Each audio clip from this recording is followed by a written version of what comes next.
আপনিও শুনছেন, আমরাও শুনি একটা গান যে আকাশকে এত সুন্দর লাগতো যদি কিছু কিছু মেঘ নাই থাকতো। এই বাজেট আলোচনায় যদি কিছু সমালোচনা নাই থাকে, তাহলে বাজেটের যে গুরুত্ব আছে এইটি বা মানুষ বুঝবে কী করে? সে কারণেই বলছি, বাজেটের কিছু অন্তরায় আছে। বাজেটটাকে ফলপ্রসূ করার ক্ষেত্রে কিছু অন্তর আছে। সেটা দীর্ঘদিনের যে ফ্যাসিস্ট সরকারের আমলে আমরা যা অর্জন করেছি, প্রশাসন থেকে আরম্ভ করে সব কিছু মিলে, তাদের যেহেতু বাজেটটাকে আমাদেরকে বাস্তবায়িত করতে হবে, আমাদের সেই স্বভাবের পরিবর্তন করতে হবে। দুর্নীতিকে নো করলে চলবে না। দুর্নীতিকে আমরা বলছি 0%।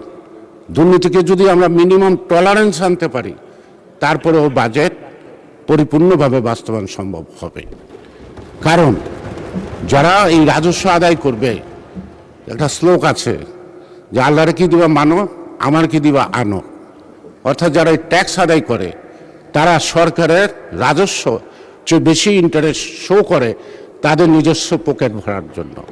এই অভ্যাসে যদি পরিবর্তন করা যায়, মাননীয় অর্থমন্ত্রী যদি এই ব্যাপারে তার কোনো কৌশলগত দিক উপস্থাপন করতে পারেন, অর্থাৎ দুর্নীতিকে যদি আপনি হ্রাসমান করতে পারেন, তাহলে এই বাজেট খুব সফলভাবে সম্পন্ন হবে।